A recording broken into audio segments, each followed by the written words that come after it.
Welcome to the Empowering Tomorrow's Automotive Software Podcast, brought to you by ETAS, a single source of cutting-edge software and hardware solutions that make automotive embedded systems safe, smart, secure, and sustainable. Each episode, we'll be joined by ETAS and industry experts to discuss how electrification, automation, and connectivity are impacting the automotive industry. Now, sit back and enjoy the discussion. Welcome to today's edition of Empowering Tomorrow's Automotive Software. I'm your host. My name is Tim Foster. I'm a senior solution consultant here at ETAS Inc. I have over 30 years of experience in the automotive embedded control space. There's a lot of noise being made about innovation in the automotive control space, but nobody's really talking about how to get there. Everything's getting more complex, from vehicle features to software driving those features, all the way down to the computers that run that software, the microcontrollers. As the brain of the vehicle software, these mini computers don't just happen, they need to be programmed to carry out important vehicle functions. Hence the industry challenge, programming these microcontrollers at an increasingly faster pace without sacrificing quality, reliability, cost, market pressure, regulations. And that's the focus of today's episode. I'd like to introduce our guest, Nigel Tracy. Nigel is the president of RTA Solutions at ETAS. He's a general manager for the ETAS Embedded Software Competency Center in York, UK. He's responsible for coordinating the AUTOSAR participation and product strategy across the ETAS group, and he's published more than 30 papers on embedded real-time and safety critical systems. Hey Tim, it's nice to be with you today. All right, great, Nigel. Good to talk to you. Nigel, what are the current process and tool chain challenges in the developing the microcontroller-based automotive systems? So I think, you gave a very good intro there, and the challenges that we face more and more at the minute is with the increasing level of functionality that's being introduced into the vehicle, driven by software, that is requiring coordination across many of the different embedded control units in the car. So if you go back even just a decade, basically there was one function in one ECU delivering one feature, typically for the end driver to a large extent.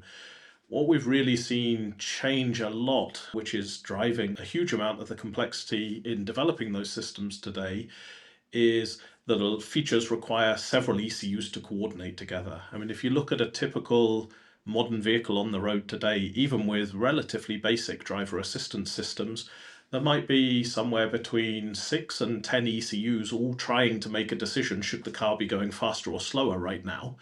And there's a lot of coordination going on the network in the car, so they all come to the same conclusion in the same circumstances. And that's a lot of integration testing effort for the OEMs at the minute to get that working and to make sure all the corner cases are considered. So that's a huge new challenge, is bringing in this kind of vehicle level decision making in today's distributed system, where basically the software is distributed into a number of discrete separated ECUs. And that's driving the complexity of creating the software for these microcontroller environments and driving the complexity of the tool chain. So if I just look in using AUTOSAR Classic today, the complexity, the number of software components, the number of signals, the complexity of the AUTOSAR XML configuration is growing tremendously to handle all of this.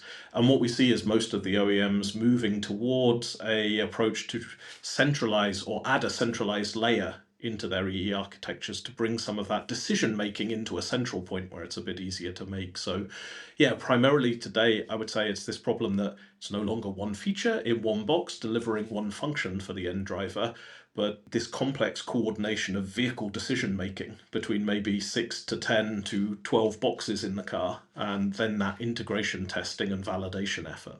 And of course, because the car's a highly safety critical system, you get it wrong, the car can become dangerous. So it's the scale of the challenge is an important one, because you can't afford to risk safety. Right. So you've talked a little bit about, let's say, the complexity of the different types of functions, let's say, and there's a lot of new functions coming about: autonomous driving, electric vehicles, vehicle security. But then on top of that, you also have to balance, let's say, the customer expectations too, in terms of how they view the vehicle and how they interact with the vehicle, right? How do those sort of aspects play into being able to manage that software complexity as well. Yeah, I mean, what you really see more recently is there's two kind of core areas where where the vehicle owner is willing to spend money on features and functions.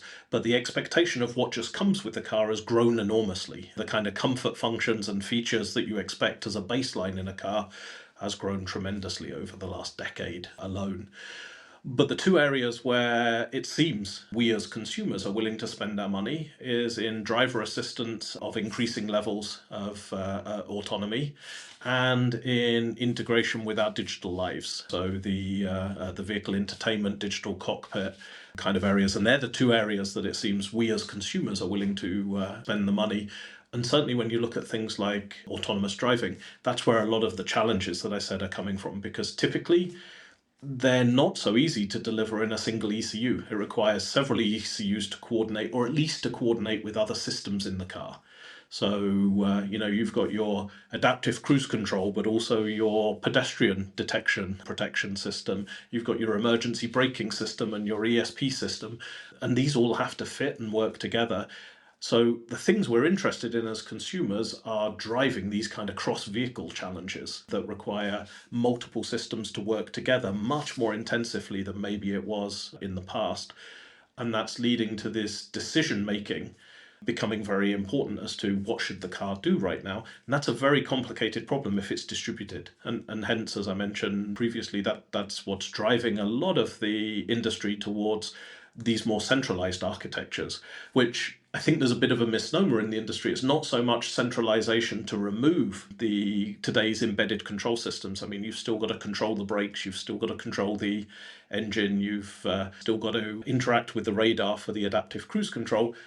But you can centralize that decision making into one place and then communicate to all of those systems, effectively making them feel from the development process a little bit more like smart sensor actuators that just happen to be driven by software. But at least you can, with this approach, you can take a lot of the decision making complexity away from them and leave them just focused on their controls task. Right. So with the complexity of all these different systems, just like you were talking about, that you have this sort of centralized decision making, how does an organization manage all these different pieces of software such that to the consumer it looks like it's very well organized? Because it sounds extremely complex. And how do each one of these groups, if you will, that are developing individual pieces of software, how does the organization, the OEM, the manufacturer, ensure that all these pieces of software talk to each other correctly? That sounds like a Yeah. huge challenge. Absolutely, and it's a growing challenge. So I think, if you go back 25 years ago, when vehicle buses were just being introduced, when CAN was first introduced in the late 90s or mid 90s, what you saw then is basically a supply model which was the car manufacturers would specify one feature and function to be in one ECU, very often connected with their business model for the car. That would be one option for the driver to buy or not buy, and it would be delivered by a tier one. And then the job of the car manufacturer was largely about managing how those things just exchanged data on the network. But the coordination level was relatively simple. I mean, they had to exchange data to fulfill their function. When I press the button to open the window on my driver's door, I want the passenger side window to open, which means sending a message, receiving it. But what you see now is the challenge, especially for the OEMs, is growing a lot because that centralized architecture, or today, even before the centralized architecture, they're the ones that have to do all this testing and validation to make sure the distributed decision making is made correctly in all cases. I remember talking to an OEM 6-7 months ago.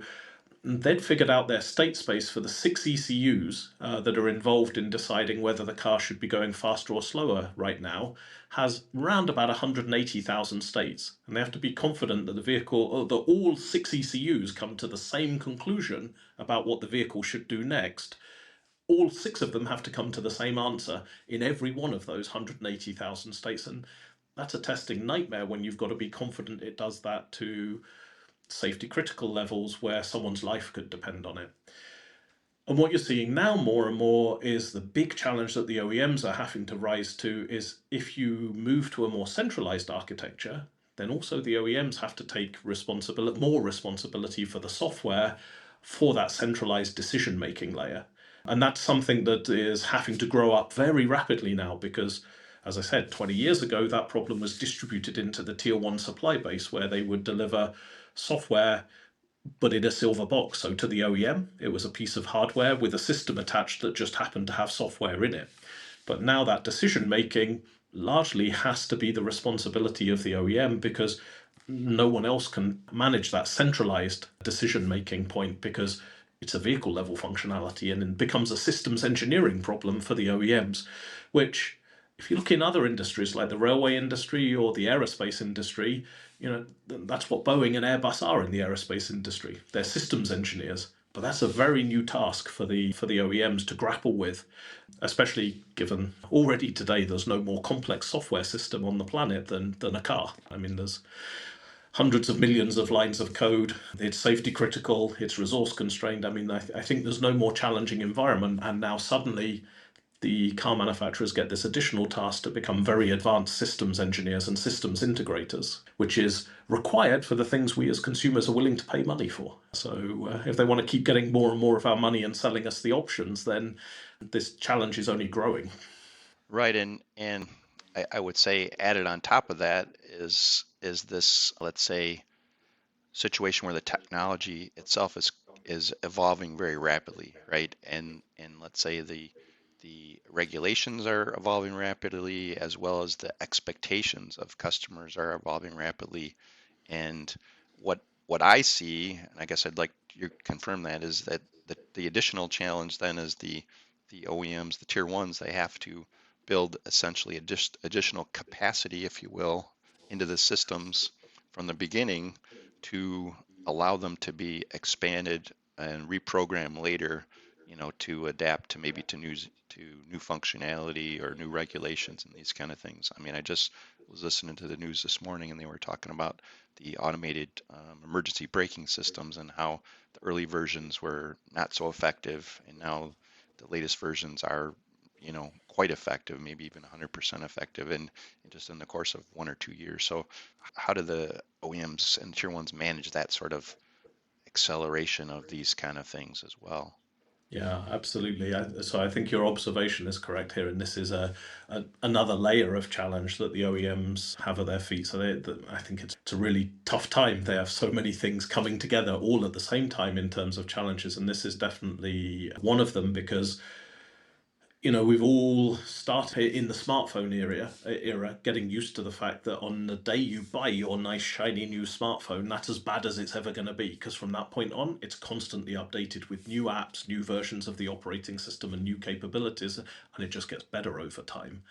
But for all of automotive history, basically a car is the best it's ever going to be on day one, and all it does is get older from that point. But now we have the expectation that, well, why can't it be updated? Why can't it improve? Why can't it get the new functionality, like you said? And now you're facing two worlds colliding. You've got that expectation from us as consumers, colliding very much with the automotive industry is a run on tight margins. It's hard to build in significant overhead and spare capacity in these systems because you're producing millions of them. So leaving unused memory, unused CPU cycles isn't such an easy thing to do. And then in addition, if you're going to be updating them, you also have to take care that they remain safety critical. I mean, the car, although there's a lot of talk about it, I am really not a fan of the discussion about a car being a smartphone on wheels. It's not. It's fundamentally different. First, because it's a hard real-time control problem. So everything's got to happen on time. And very often for a lot of features and functions in a car, if the right answer shows up a little bit late after the deadline, it's just as dangerous as the wrong answer showing up. Firing an airbag too late can kill someone. So real time is important.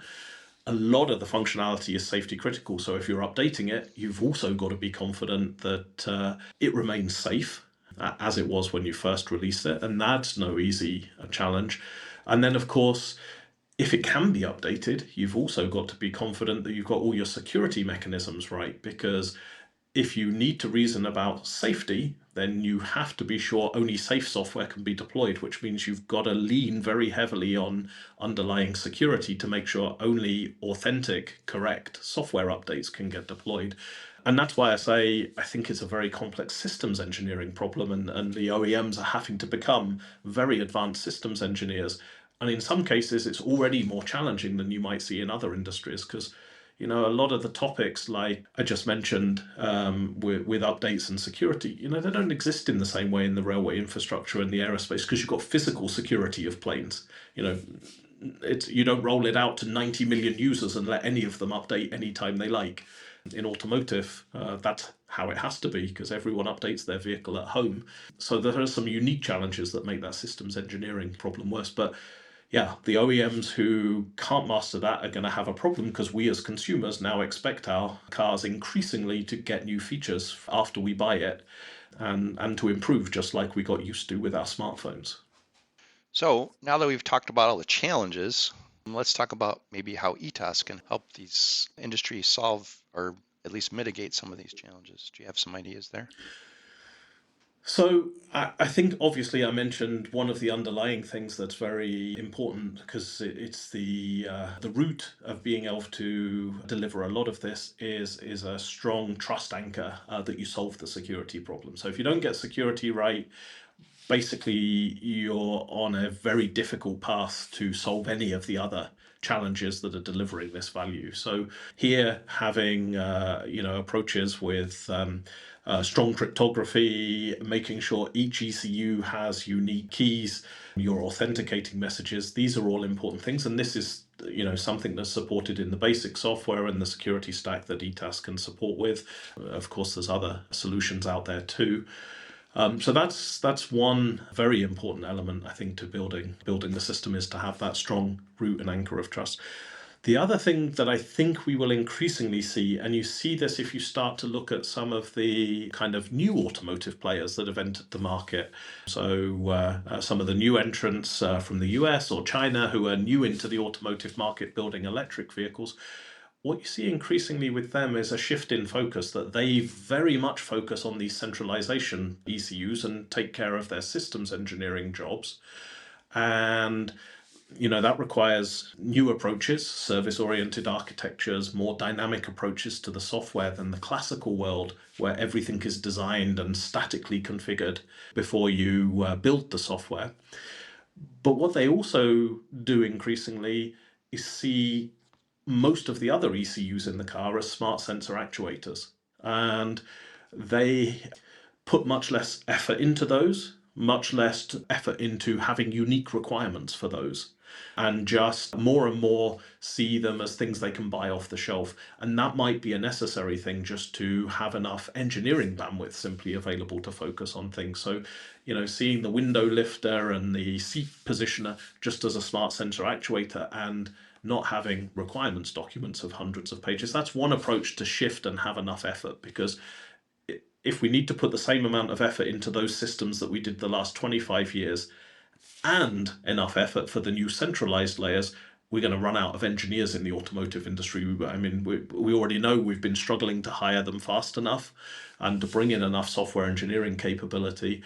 So it probably also means focus and maybe leaving some of the things again a little bit more to the tier ones and not to make them unique developments, but things that can become closer and closer to off-the-shelf products could be one way that helps. So, having a simple, it's an AUTOSAR stack, but you don't have to specify everything as an OEM. You can just take something off the shelf and then consider it a smart sensor actuator that has a CAN API. You don't necessarily have to specify everything to every detail so that you've got enough engineering capability. So that's one approach that could help, and how we can help with our AUTOSAR solutions, our security stack, to have enough effort to focus on the new centralized high performance computers in the system, because the effort's got to come from somewhere, and I'm sure we don't just get to hire another 60% of engineering staff in our companies.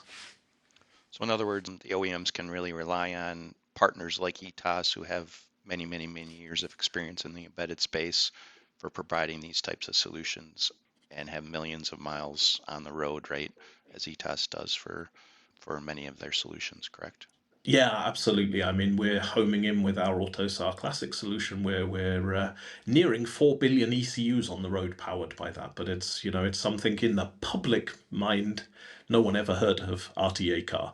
Yet there's nearly 4 billion copies of it out there, which is, more than iOS. But it's hidden under the hood. It's just sitting there reliably doing its job day in, day out there. So yeah, absolutely. These proven solutions that you can just take from the shelf and use are definitely one way that you can shift then your limited engineering capacity and your focus then to the things that are differentiating for your customers. I often say this, I don't believe it's ever happened in the history of humankind anyone ever went into a car showroom and says, I want this car because it's got an awesome CAN stack inside. These things are just the foundation required to deliver the features we want, but it's the hidden underlying non-differentiating layer. Is there anything else that you'd like to share with our listeners? Maybe some new things that are coming from ETAS that might also address some of these concerns we discussed? Yeah, so I spoke a lot about the complexity of this integration and how that's driven by the especially autonomous driving features, because that's bringing and coordinating a lot. I mentioned the other area where we as consumers are willing to spend money is the kind of integrating the car into our digital life. So convenience features, downloading new capabilities and apps. I mean, that's the buzzword that we hear everywhere in the automotive industry at the minute of the software-defined vehicle. But this is definitely an area that is being worked on intensively by the whole industry at the minute is how will we deliver new capability to the vehicle? And especially if it's not updating the control algorithms or updating something that's safety critical, how can we have an environment in which you can develop new apps that are integrated with the vehicle, accessing vehicle data, but delivering new capabilities and features for the driver in a way that is much more like developing an app for the smartphone, so that you don't have the kind of legacy development environments that are very good for hard real time, very good for safety, but not really very good for building something in a week and getting it shipped to consumers. That's definitely a big focus, something we're intensively working on here at ETAS with our EdgeStack middleware to provide a modern middleware that's capable for these kind of features. And again, it's not something that will replace what we have already today. It's something that's layered on top to add this new capability to build in new features, deliver them in the matter of hours or days, rather than, you don't really want your ESP braking system to be delivered in hours or days. You want to make sure it's going to work in every circumstance. But this combination of things is definitely something. And on that new development environment, that's something of intense work here of us all at ETAS to bring that to life and give the ability that you can write a new app, be testing it in a vehicle in a few hours, and then maybe deploying it to customers within a few days, rather than the typical life cycle, which is months. Okay. Well, thanks, Nigel. I think in summary, what I heard is, there's huge challenges in the industry. ETAS provides some level of stability. Let's say even this very changing environment, right? We've got the baseline stuff that we've been supplying for years, which can provide the OEMs and the tier ones that, let's say, confidence layer, if you will, for the more traditional development environments, and still provide some of this additional capability, which allows these features to be developed at the pace that the industry is looking for, right? Yeah. So that's great. Are there any other closing thoughts that you might have today, Nigel?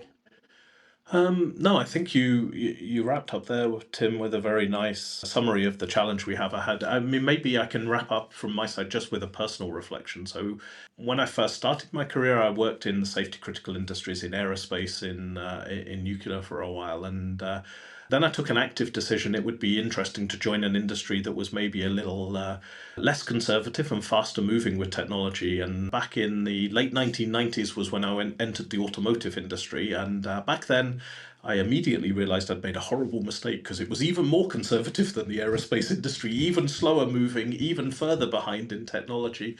But now I have to say it's a very exciting time. I've never seen it move so fast, never seen the technology moving. I mean, we keep hearing this, that the automotive industry is going through a transformation. So, yeah, finally, 25 years later, I can say I made the right decision there, because it's definitely a fun and challenging place to be right now, handling all of these new topics. And I can second that opinion. I didn't spend any time in the other industries, but I've always been able to find exciting areas to be involved in. And this is definitely an exciting time. It's a great time to be an engineer, I think. Yep. All right. Well, thank you for joining our podcast today, and thanks for listening. Thank you for joining this episode of the Empowering Tomorrow's Automotive Software podcast. Please leave a comment or review with your feedback or what you'd like to hear in future episodes. To learn more about automotive embedded systems and ETAS's capabilities, visit our website at ETAS. That's ETAS.com.